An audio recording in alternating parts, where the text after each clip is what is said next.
Jason and I were the model couple in the eyes of others. From school uniforms to wedding dresses, we had been in love for 8 years, with our wedding approaching.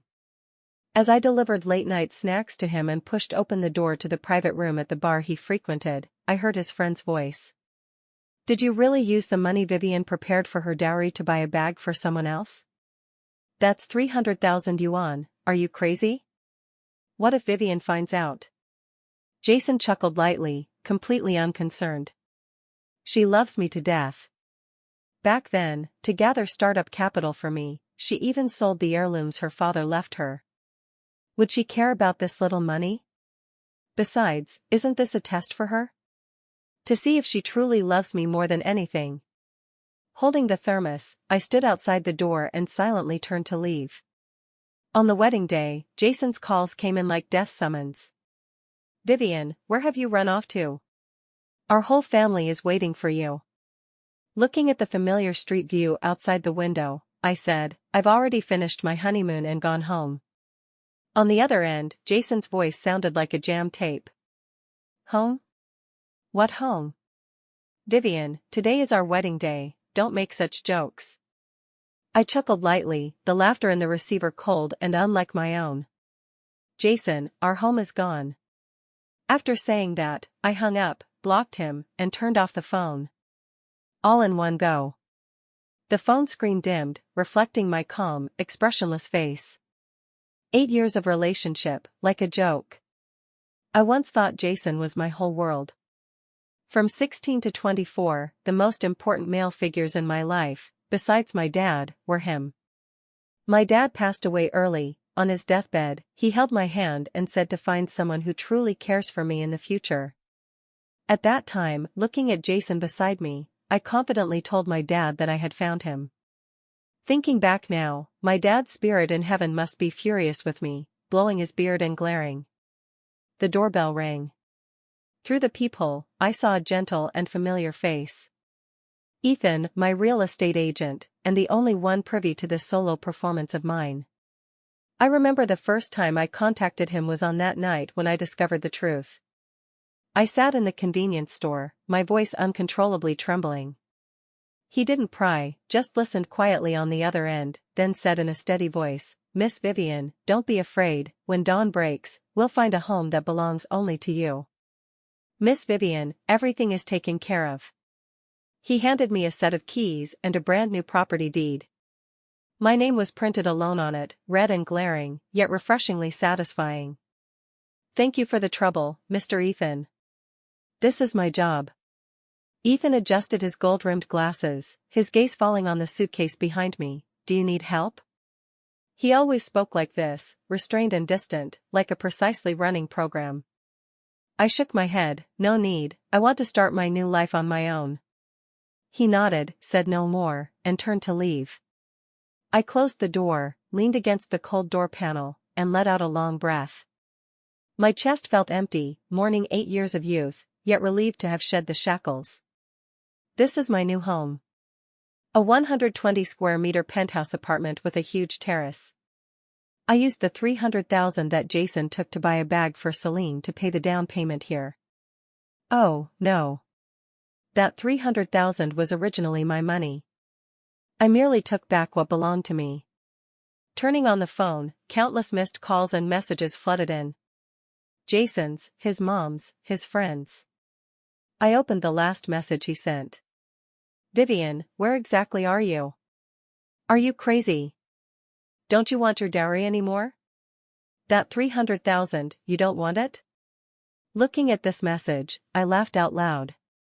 Even now, he thinks I only care about that 300,000. He doesn't know that what I truly care about is those 8 years of youth he personally crushed, and my heart that he trampled like garbage. Jason and I's wedding house was chosen together. From site selection to decoration, every detail poured in my effort. For the Mediterranean-style wallpaper, I visited over a dozen stores to find the one closest to my imagination. For the living room sofa, I sat on no less than 50 samples to select the most comfortable one. Even a spice jar in the kitchen had patterns hand-drawn by me. I once thought that place would be my warmest harbor for the next few decades. Recalling those days and nights devoted to love, now only a dull pain remains in my chest. Now, that harbor has become a joke. If Jason can't find me, he will surely go back to that home to wait for me. He will sit on the sofa I carefully selected, looking at everything I arranged, convinced that I can't leave him, can't leave that home where I poured all my heart. He waits for me to cry and go back begging for his forgiveness. The phone lit up with his message, "Wife, come back when your anger subsides, don't be willful." An hour later, "Vivian, have you made enough fuss?" 2 more hours passed, his tone becoming anxious, "Where exactly are you? Call back." At midnight, only a humble voice message remained, "Vivian, I was wrong, come back, okay?" His confidence was being crushed second by time. Just like in the past 8 years, every time we argued. No matter who was right or wrong, the one who bowed first was always me. Because he always said, "Vivian, you're so sensible, can't you just yield to me?" I was sensible.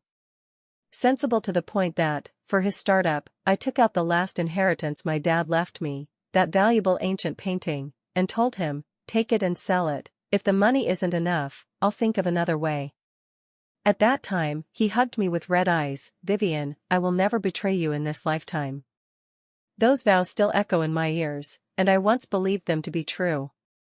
I even recall in the early days of his startup, he forced me to entertain an important client. That client was fat-headed and big-eared, looking at me like dishes on a menu.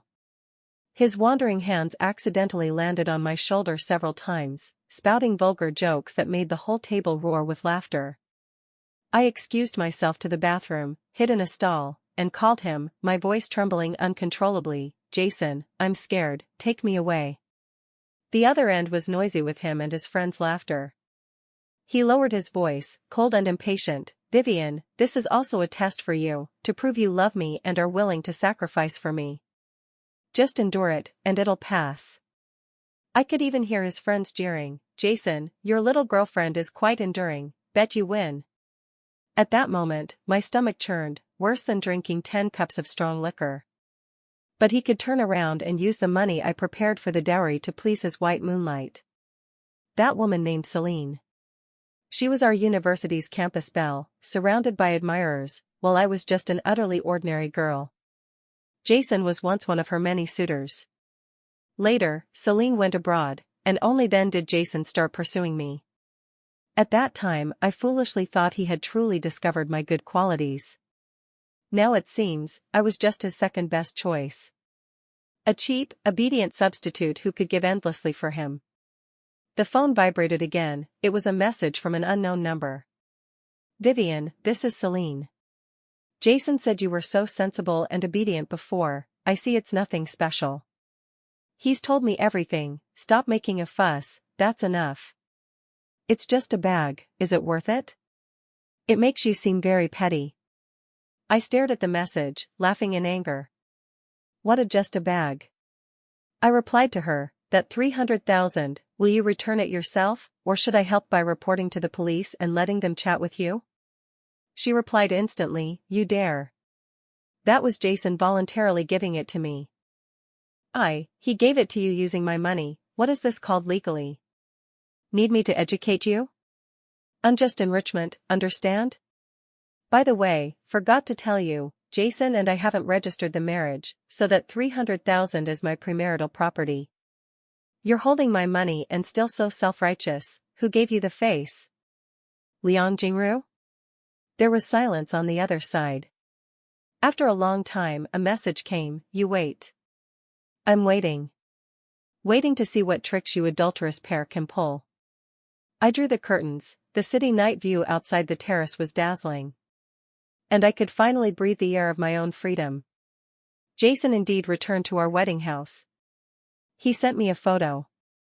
It was the dining table I arranged myself, with his favorite braised pork and a steaming bowl of soup. The caption was, "Wife, I was wrong, come home, I made your favorite dish." The photo was taken warmly, under the dim yellow light, everything seemed so cozy. If it were half a month ago, seeing this photo would have softened my heart completely, and I would have rushed back immediately. But now, I only feel disgusted. He thought a dish could erase everything.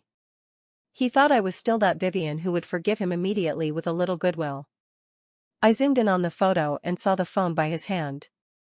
The screen was on, and Celine's avatar on the chat interface was particularly glaring.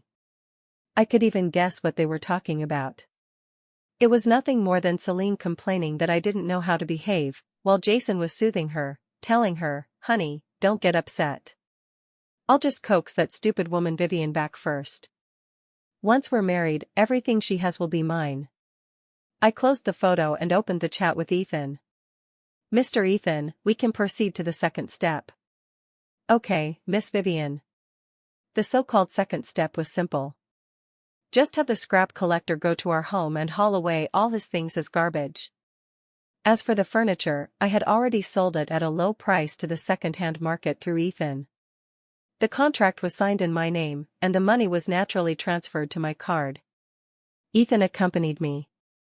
Watching those items I had carefully selected being labeled with cheap tags, I had a moment of daze. Then, I straightened my back, watching them being moved away one by one, with no more ripples in my heart. Seeing my dazed look, he said softly, "Pack up and clear away the past to make room for the future." After saying that, he handed me a bottle of warm water. And my heart warmed. Jason probably never imagined that what he thought was our home was, legally speaking, just a place I rented to him. The down payment for the house was from me. The mortgage was transferred from my card to his every month, then repaid by him. At that time, I just thought men need face, and this way he would feel more involved. Thinking back now, I was really overflowing with saintly compassion. I saved face for him, but he threw my face on the ground and stepped on it. The phone rang. It was Jason's mom. I swiped to answer, and before I could speak, her sharp voice pierced through. "Vivian. How can you be so vicious, woman? Where did you throw Jason's things? Those are all brand names. Can you afford to compensate?" I held the phone a bit farther, waited for her to finish roaring, then spoke leisurely. "Auntie, have you forgotten that most of those things were bought by me? Throwing away my own things, is that illegal? You're talking nonsense. Those were bought with money our Jason earned himself." "Oh? Is that so?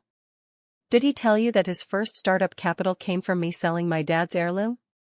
That his company can operate now is because I subsidize it every month." The other end instantly went quiet. I could imagine her stunned expression. In their whole family's perception, Jason was the pride of heaven, a young and promising entrepreneurial elite. And I was just an ordinary girl who climbed a high branch. They enjoyed all the conveniences I brought, yet took it for granted that it was all their son's credit. "Auntie, I'm tired, I don't want to play with you anymore. In the future, don't call me again." I hung up. The world was finally quiet. I poured myself a glass of red wine and walked to the terrace. The evening breeze lifted my long hair, carrying a hint of coolness. Looking at the endless traffic below, I suddenly felt that the past 8 years were like a long dream. Now, the dream is over. The next day, I received an unexpected call. It was Jason's friend, the man who questioned him at the bar, Leo. His voice sounded very tired. "Vivian, sorry." I was stunned for a moment. "What do you have to be sorry for?" "That day at the bar, I shouldn't have just advised him." Leo's voice carried regret. "I should have told you directly, he's not even human." I was silent. "He even bet with us that no matter what he did, you would cry and go back begging him within 3 days, saying this was your ultimate loyalty test. I didn't blame Leo, he was Jason's friend, not mine." "It's all in the past," I said. "It can't pass," Leo said. "Jason is crazy now. He can't find you and has turned our circle upside down. Last night, he drank too much, went downstairs to Celine's house and caused a scene, and was taken away by the police." I raised an eyebrow. This was beyond my expectations. "What about Celine?" "Celine?" Leo sneered. "She packed the bag Jason gave her and a bunch of things, mailed them to Jason's company, with a note telling him not to harass her anymore. She said she couldn't afford to lose that face. Indeed, Celine's style. An exquisite egoist, never letting herself get into any trouble. Vivian, Jason he. Leo hesitated. He wants to see me, right? I finished for him. Yes. He begged me to contact you no matter what. He said he knows he was wrong and wants to apologize to you in person. Holding the phone, looking at the bright sunshine outside, apologize? If apologies worked, what would police be for? Leo, help me relay a message to him. Go ahead. Tell him to return everything he owes me. Once cleared, I might consider giving him a chance to say sorry in person. After saying that, I hung up. Not long after, my phone received a bank message. 300,000 credited. Transfer, Jason. Immediately after, his call came, with a determined urgency. I didn't answer. He persistently called. Annoyed, I picked up, put it on speaker, and set it aside. Vivian. Vivian, you finally answered my call. Jason's voice carried an irrepressible smugness. I transferred the money to you. That 300,000, I gave it to you. Your anger should be gone now, right? Come back quickly, let's hold the wedding. Vivian, I know you can't leave me, stop fussing. I picked up the nail clipper and leisurely trimmed my nails. Listening to his matter-of-fact tone, my heart had no ripples. Jason. I spoke faintly. He immediately quieted down, like a child waiting for a reward. 300,000 is just the beginning. What do you mean? His voice was full of vigilance. I've made a list for you and sent it to your email. When you clear everything on the list, that's when we talk again. Vivian. Don't go too far. He roared, what exactly do you want? Do you want to ruin me? I don't want anything. I blew the nail clippings off, I just want to take back what belongs to me. These steps weren't for revenge, but to make him realize that everything he prided himself on was built on my sacrifices. As for ruining you? I chuckled lightly, Jason, you're overestimating yourself. You're not worth the effort for me. Hanging up Jason's call, I blocked him completely. In the email, the meticulously prepared message was set for time sending. On the list, every item was recorded clearly. From the market valuation of my dad's ancient painting, to every penny I invested in his company since its founding, to the clothes, watches, and electronics I bought for him over these 8 years. Even including the half I paid extra each time we dined out. The total amount was a number that would make his heart stop upon seeing it. After receiving the email, Jason indeed flew into a rage. He first called me like crazy, and after finding himself blocked, started bombarding Leo. He rushed back to that empty home, like a trapped beast, smashing the remaining doors. Facing his disheveled reflection in the mirror, he roared, Vivian. You bitch. How dare you treat me like this? Leo forwarded his voice message to me. Vivian is crazy. This is extortion. I'm going to sue her. On what basis does she calculate like this? She sold that painting long ago. The company is what I built with my own hard work. Listening to his furious roar, I tossed the phone aside. Of course, I knew he couldn't pay it back. His seemingly glamorous company was just an empty shell. The core technology was bought, clients were pulled in through my connections. Once I pulled the rug out, he would immediately revert to his original form. What I wanted was never the money. What I wanted was for him to see clearly that his pitiful self-esteem and pride were built on such despicable foundations. In the following days, Jason began his death throes.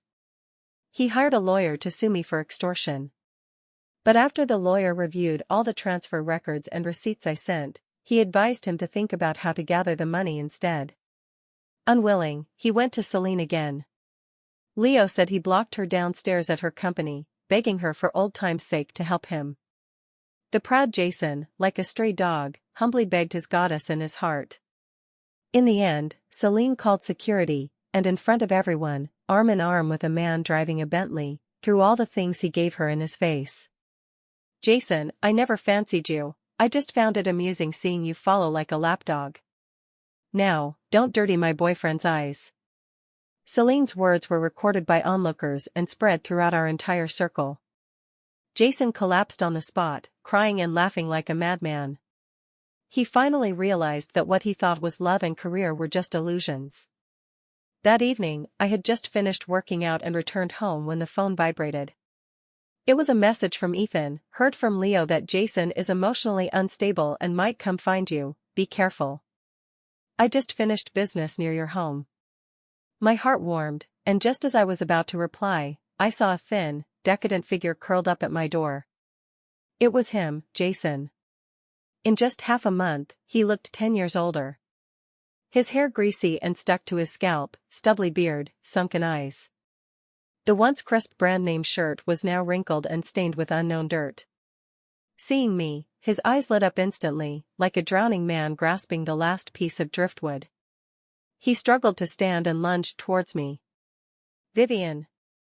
I subconsciously stepped back, avoiding his touch.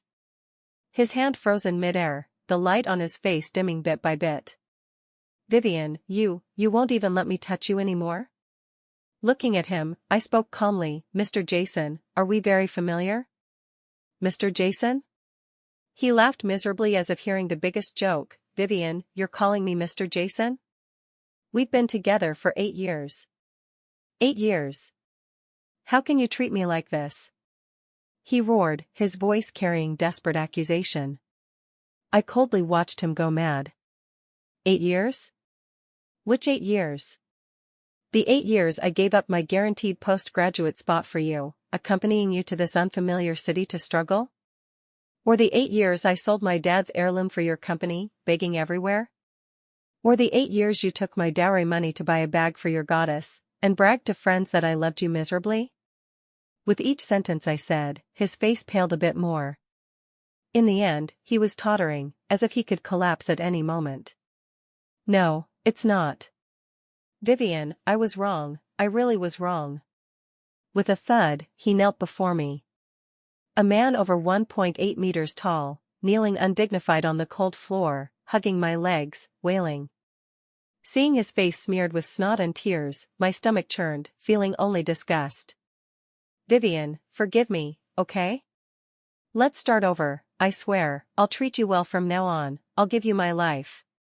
Neighbors poked their heads out to watch the spectacle, pointing at us.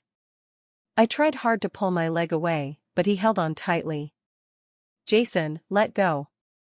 I won't let go. Unless you agree. If you don't, I'll kneel here until I die.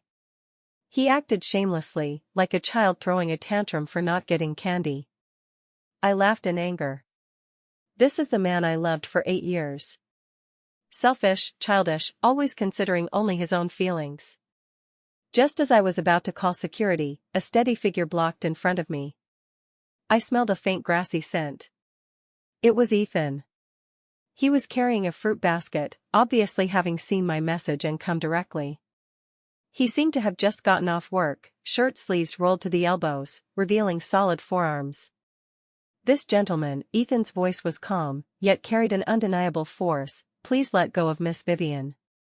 Jason lifted his tear-streaked face, saw Ethan, was stunned at first, then erupted in huge anger. Who the fuck are you? I'm talking to my wife, mind your own business. He struggled to stand, but having knelt too long, he stumbled and fell back. That appearance was utterly disheveled. Wife. Ethan chuckled lightly, pulled me behind him, movements swift and firm. His broad shoulders, like a solid wall, completely protected me, isolating Jason and the prying gazes around. Smelling the clean grassy scent on him, my chaotic heartbeat calmed. As far as I know, Miss Vivian is now single. Jason's eyes stared fixedly at the hand Ethan was protecting me with. That look seemed about to spew fire. Vivian. Who is he? You found a new home so quickly? No wonder you're so heartless. Turns out you cuckolded me long ago. His words were vicious and filthy. The neighbors' discussions grew louder. I trembled with anger, about to retort, but Ethan gently pressed my shoulder. The warmth of his palm transmitted through the thin fabric, carrying a soothing power. He looked at Jason, gaze calm and unruffled, yet with a condescending scrutiny. "Mr. Jason, I think you've got a few things wrong. First, Miss Vivian and I are just ordinary friends. Even if not, she's single, who she is with is her freedom. Second, your so-called cuckold is utter nonsense. Who truly betrayed the relationship, you know best in your heart. Third," Ethan paused, his voice cooling, "your current behavior constitutes harassment to Miss Vivian. If you don't leave, I'll call the police." Jason was rendered speechless, his face turning liver-colored.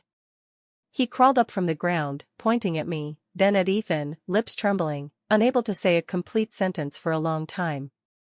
You all, fine, Vivian, you're ruthless enough." He threw down this harsh word and stumbled away. That back view was as panicked as a defeated dog. The world was finally quiet. Ethan turned around, his gaze falling on my face. His usually calm eyes were now full of worry and heartache. "Scared?" I shook my head, but my heart felt like it was stuffed with cotton. "Thank you. No need." He handed me the fruit basket. I took it, it was heavy. "How did you know I like mangosteen?" Ethan's gaze flickered for a moment, unnaturally adjusting his glasses. "Before at the supermarket, I saw you picking for a long time and remembered." I remembered, about a month ago, I was in a bad mood, staring at a pile of mangosteens in the supermarket fruit section. It seemed someone pushed a shopping cart past me and paused for a moment. It was him. "Come in and sit for a while first," I said. He hesitated but nodded. This was the first time he entered my home. I poured him a glass of water. We sat on the sofa, momentarily speechless. His gaze swept over my carefully tended terrace, the green plants vibrant in the night. "Your terrace is beautiful," he spoke, his gaze finally landing on me, quiet and focused. "These plants show you're living with heart. Making you laugh." Finally, I spoke first. "No." Ethan looked at me, gaze very serious. "I think you're very brave." My heart trembled lightly. Brave? Only Ethan called me brave. Actually. Looking at the water cup in my hand, I decided to reveal that secret buried deep in my heart. That secret I kept for Jason for 8 years. Also, the last big gift I left for him. Actually, the ancient painting my dad left me. I never sold it. Ethan was stunned, obviously not expecting me to say this suddenly. I raised my head, looking at him, saying word by word. Back then, Jason lacked money for startup and hit walls everywhere. Seeing him so difficult, I lied to him that I sold the painting. In fact, I used another property my mom left me for a mortgage loan. Then used that money, in my personal name, to invest in his company. After I finished, Ethan's pupils contracted sharply. His fingers gripping the water cup tightened, knuckles whitening, the professional calm on his face showed clear cracks for the first time. He looked at me, his Adam's apple bobbing, seeming to want to say something, but choked by immense shock. "So, you're not his creditor." His voice was light, like confirming an incredible fact. "I am his shareholder." Looking at Ethan's shocked face, I continued, "When making this decision, I signed the mortgage contract alone, my hand shaking so much I could barely write my name. I told myself this was the last time. I gave him a chance, and myself an answer. I wanted to see, without my money and resources, whether Jason still loved me, Vivian." I saw the shock in his eyes, and beneath it admiration and heartache. At that moment, I felt an unprecedented ease. "Vivian," he called my name for the first time, not Miss Vivian. "This requires immense courage and wisdom. I admire you greatly." "So, what you sold was your own shares?" I nodded. "Sold to whom?" "His biggest competitor," I said faintly. Ethan drew in a sharp breath, leaned back on the sofa as if to digest the impact of this news. He was smart and immediately understood how lethal this was. Pulling the rug out was nothing more. Does he know?" Ethan's voice was somewhat dry. "He will know soon." I picked up the water cup, took a sip. Share change requires public disclosure. The reason I never told him was to see if he would truly repent when he had nothing. Facts proved I overestimated him. His repentance was cheap and hypocritical. His kneeling was just a performance when cornered. Ethan was silent for a long time, looking at me. The shock in his eyes faded, leaving only admiration and heartache. "Aren't you afraid he?" Ethan didn't continue, but I knew what he meant. Afraid of his revenge? I smiled. "I'm a woman with nothing, he's a stray dog in debt up to his ass. What can he use to revenge me?" Moreover, looking at Ethan, my gaze frank, I'm not alone. Ethan's ear roots reddened visibly. He unnaturally averted his gaze, adjusted his glasses. I just did what I should. Seeing his rare flustered appearance, my mood suddenly improved a lot. The haze of the past 8 years seemed dispelled by sunlight at this moment. The next day, Leo's messages came one after another. "Vivian, the share change is public. Jason is smashing things in the company like crazy. It's over, his biggest client just called to terminate, saying it's the rival of the new shareholder, can't cooperate. The core tech team all ran away, the company is now an empty shell, Jason is completely done." Leo said Jason rushed to the industry summit site, which was once his most glorious stage. He tried to rush the stage but was held back by security, roaring my name and liar in front of countless cameras.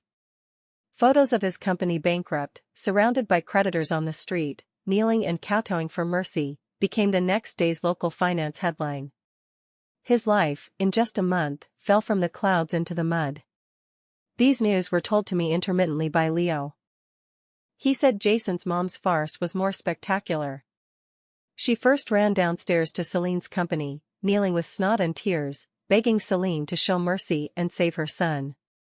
In the end, Celine called security to drag her away, and posted a selfie on Facebook with the caption, "Some people's cheapness really opens one's eyes." When one plan failed, his mom sued Jason in court, saying her son cheated her pension money and demanded repayment with interest. Mother and son turned against each other, becoming the biggest joke in the circle. Leo said he hadn't seen Jason for a long time. The last news was that he was sent to a mental hospital.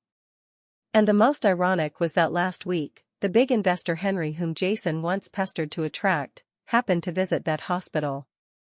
Leo said when Henry saw Jason, he was grabbing a young doctor's white coat, eyes fanatic and scattered, spittle flying on the other's face.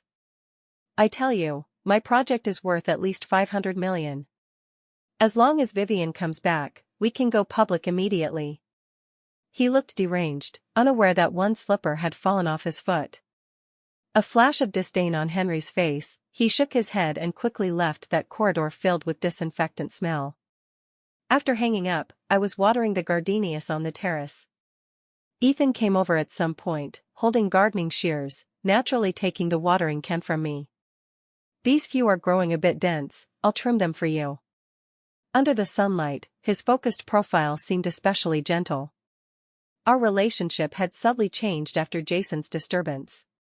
Once when we cooked together, I got teary from cutting onions, he clumsily brought a wet towel to apply for me. On weekend nights, we nestled on the sofa watching old movies. He remembered I like warm lemon water and prepared it in advance. We didn't spell it out, but both knew.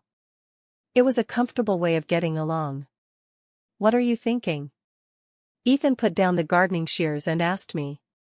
I shook my head, "Nothing, just feel these flowers bloom really well." He smiled, reached out, gently tucked a strand of hair from my temple behind my ear.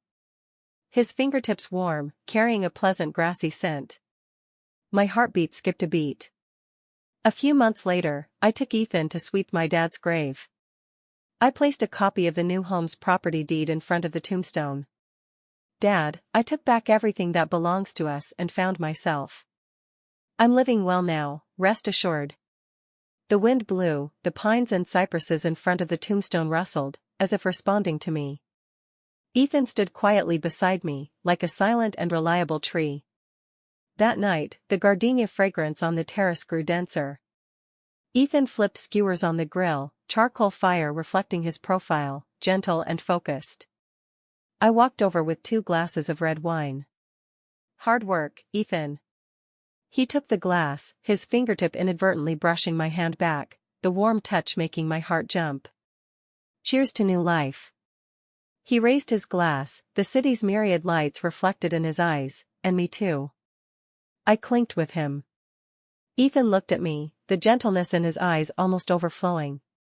To your bravery, he paused, voice low and serious, and to our future.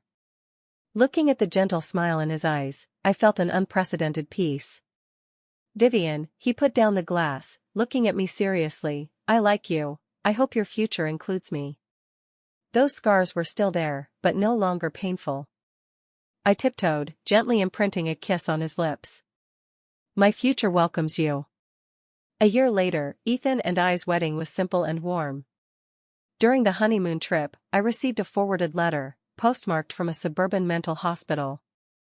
The letter paper had familiar chaotic handwriting, full of my name and incoherent I was wrong. At the end of the letter, a misshapen bag was drawn. I handed the letter to Ethan beside me, he glanced at it, crumpled it into a ball, and accurately threw it into a distant trash bin. Don't let garbage dirty our scenery. He smiled and held my hand, sunlight falling on our interlaced fingers. Yes, my future has no more garbage.